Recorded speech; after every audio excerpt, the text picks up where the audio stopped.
And we're live. Good evening, everyone. Good evening. How are you? I'm Dave Guerra.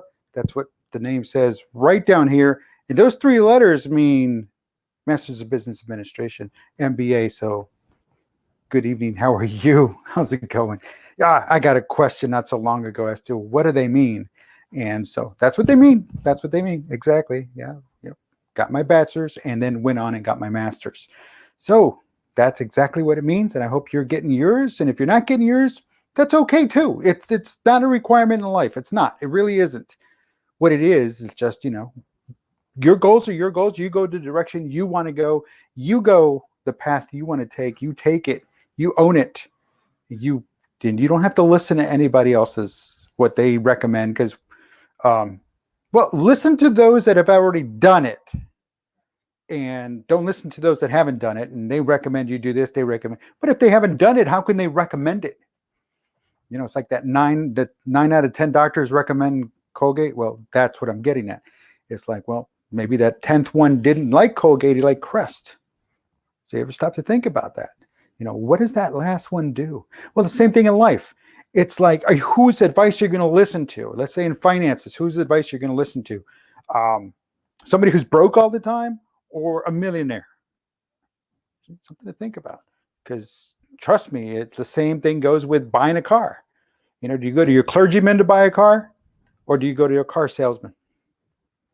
Again, it's just perception, it's understanding, it's appealing to authority, it's understanding that sometimes people do know what they're talking about, and sometimes it's not. But again, it's about communicating. It's about communicating, it's about understanding. And I'm glad that somebody asked me what that meant, because now I got to share that with them. And whether that was their path in life or not their path in life, it really doesn't matter to me so long as they are happy. And if they're not happy, well, that's on them, because I'm wishing them happiness. I wish them happiness all the time. And I wish everyone happiness. So whoever's watching, I hope you're happy. I'm happy too. Alrighty. So thank you for stopping by. It is, I better get stuff moving here. It is Thursday, February 13th, St. Valentine's Day Eve. St. Valentine's Day Eve. That's tomorrow. St. Valentine's Day is tomorrow. St. Valentine's Day. I don't know who shortened it. The real deal is St. Valentine's Day. That's it. And great song by David Bowie, by the way, called St. Valentine's Day. Very catchy tune, but it's a great song too, so if you ever get it. But it's also Thursday, and you know what we do on Thursdays? That's right. We talk about lessons in leadership, and today it's about leaders talking less and listening more. Talking less and listening more. And to so many people, just saying that, can you just listen to me and not talk so much? It's like asking the impossible. It's like asking them, they're asking them to pulling teeth, It's like, what, you want to go to the dentist? No. Okay. Well, that's kind of what it is. And it seems that recently all people seem to do is just talk more and listen less. A lot more talking is going on than there is listening. A lot more demanding, less asking, less paying attention, less listening to what they themselves are saying. And if they stop for a moment to just listen to what they themselves are saying, what they've said in the past, what they've done in the past, what they bring forward in a relationship, any kind of relationship, personal, business, whatever, it doesn't matter. But when they stop to listen to themselves and they understand that, hey, wait a minute, oh, maybe I did mess up. Maybe something is wrong here. But a lot of people fail to do that because they have this sense of entitlement. They have this sense of, well, it's an expectation. Don't worry about my past. Worry about your past. And that's true. That's true. I get that. But when your past and my past had a shared common point or two or three or whatever, and the way it all ended wasn't right. So, hey, look at things that way. And going forward, can you build on it? It depends. However, if the behavior doesn't change, then how does it go forward? But again, I digress. So some people just cannot help themselves. And they prove that old adage by Mark Twain, and I quote, "It is better to keep one's mouth shut and be thought a fool than to open it and remove all doubt." And that's what happens when you talk more and listen less. Because you're not listening, you're not learning, you're not understanding, you're not growing. And if all you do is communicate. Now, I understand. I'm a vlogger. I vlog. I do this video show every day. I talk. But at the same time, I'm not just spouting something off. I am doing my research. I am listening to people. I'm conversing with them. I bring experiences from life. I bring experiences that I've encountered and others have shared with me. And I kind of roll that all into forming knowledge and wisdom. That's how it happens, folks. You're not just granted, oh, you've reached this certain point in your life. You've reached this certain age. You've reached this certain position in the family. And magically you're bestowed with all this knowledge and wisdom. Usually that's not the case, especially if you haven't lived, especially if you haven't done anything and you're just sitting around resting on your laurels. Well, guess what? Time to get up off your ass and get to work. Because that's how we learn. That's how we grow. That's how we connect. So people must learn. People learn more by listening. Remember in school, we were in school and people learn, kids, I'm going to teach all this stuff. 2 + 2 = 4, the isosceles triangle, the right triangle, Newton's third law of motion. Do you know what that is? That's right. Did you listen? Because if you did, you'd know what it was. Anyway, that's how we learn. We learn by listening. And people learn less by not letting other people speak.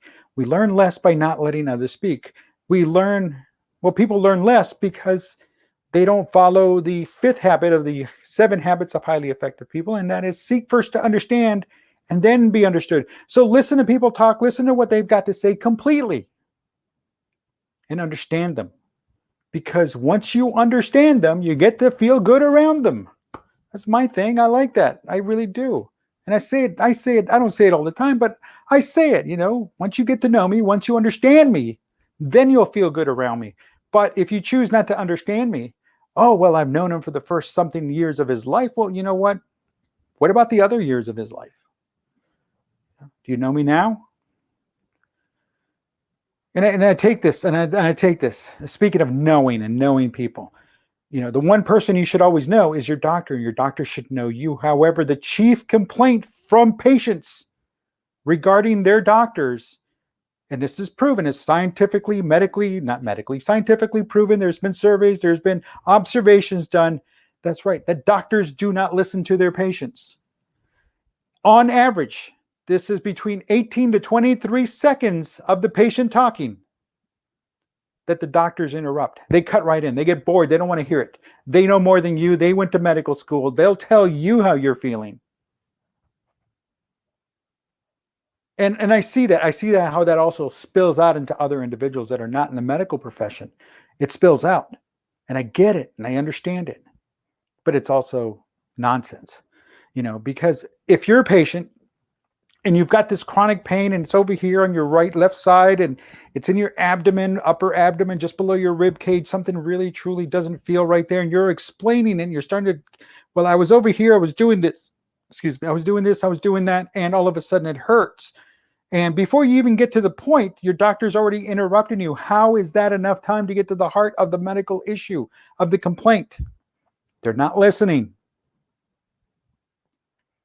And it throws the patient off. They don't get back to it. Kids say it to their parents all the time. Mom, Dad, you never listen to me. Well, for one, usually the kid is about to jump off the roof of the house and onto, the concrete, and, no. That's, the situation calls for it. I get that. But again, there's some truth behind it, folks. There's truth to everything I just said. The doctors need to listen more. Patients need to express themselves quicker. Obviously, they've got to fight a losing battle with the 18 to 23 seconds. And of course, I'm going to be the first one to admit it. So before anybody decides to take a cheap shot and make themselves feel better, I've been guilty of not listening. Yeah, seriously, I have been guilty of not listening. I don't understand how I've done that. I don't get it. And I can point the fingers. And it's just easy for me to point fingers, but you know what? That's not the right thing to do. The only fingers I need to point at is at myself, because you know what? I know better. I knew better. But because I know better, because I knew better then and I know better now, I'm working on improving that. I'm working on actively becoming a better listener. Now, there's sometimes that it's like, I just don't want to hear it. Sometimes it's like, yeah, I've heard this before, or it's like, whatever. But sometimes, the repetitiveness just gets old. It gets tired. It gets beyond unbearable. So what I'm getting at is that we have to work at being better listeners, even if we don't like hearing what is being repeated at every interaction. It's the same thing over and over and over again. If you say, "Oh, I stubbed my toe," they'll quickly tell you they broke their foot. That gets frustrating because it happens all the time, and that's nonsense. There's no growth there because, again, the other individual is not listening. It's a one-sided conversation at that point, and you're on the losing end of it. But you know what? As a leader, you have to suck it up. You have to drive on. You have to step up. You just have to let them do it until it gets to the point that you decide that the better thing, that because it's not progressing, the relationship's not progressing, the relationship's not growing, then guess what you have to do? That's right. You have to cut the cord. You have to cut the cord.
All right, we're back. Thank you. I don't know what happened. This is 2 nights in a row with this connection. I think my hacker in the house might be up to something. So anyway, moving on. Let's make this quick.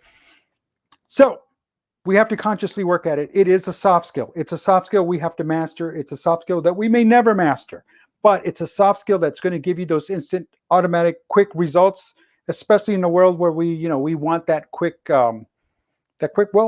return on our investment. So definitely work on active listening. And yes, intentional listening and listening more will elevate your trust level with those around you because you're paying attention to them. You make them feel valued. They understand you. Now, when I said about cutting the cord earlier, before the cord got cut here, it's ensuring that that they understand it's for a reason. Something happened. You're not going to invest any more time in it. You're not going to do any more with that because it's not growing. It's not growing. And if it's not growing because there's too much one-sidedness, not enough double-sided, then, or two-sided or two-way communication, something's got to give. And listening more definitely means you understand more. And by understanding more, you're connecting at a deeper level. And connection at any level is what it's about. But a good, deep, solid connection with you, your friends, your family, your coworkers, your peers, your superiors, your subordinates makes you a better leader. Makes you a better leader. And that's what you want to be. That's what we all want to be. And connection's all about that. I'm going to tell you a quick little story. Back in the day, back when I was in the military, back when I was assigned to the United States Army Berlin Brigade, our brigade commander, Brigadier General Thomas L. Griffin, went out of his way to connect with his troops. He went out of his way to connect with his troops. Meanwhile, my squad leader, platoon sergeant, who became my platoon sergeant later, it was a different story. He couldn't stand me. 1, because of the color of my skin. 2, where I was from. And 3, he just felt he was superior because of the color of his skin. But you know what? I didn't let that get to me. That didn't get to me. We were there for a reason. I was there for a reason. He didn't win me. He didn't win me over. He didn't get the best of me either. I'm more sure he wanted to try several times, but he didn't. And folks, because we listen, we understand. I knew what to do. I knew what to say. I knew how to work with him, just like I learned how to work with everybody around us. But again, same thing with that Brigadier General. He went out of his way to even get to know the lowliest private. He went out of his way and he connected. So it could be a two-sided conversation. It could be a one-sided conversation, but you have got to do what you've got to do. Listen more, talk less. And speaking of that, have a good evening. I will talk to you tomorrow night, Valentine's Day, St. Valentine's Day.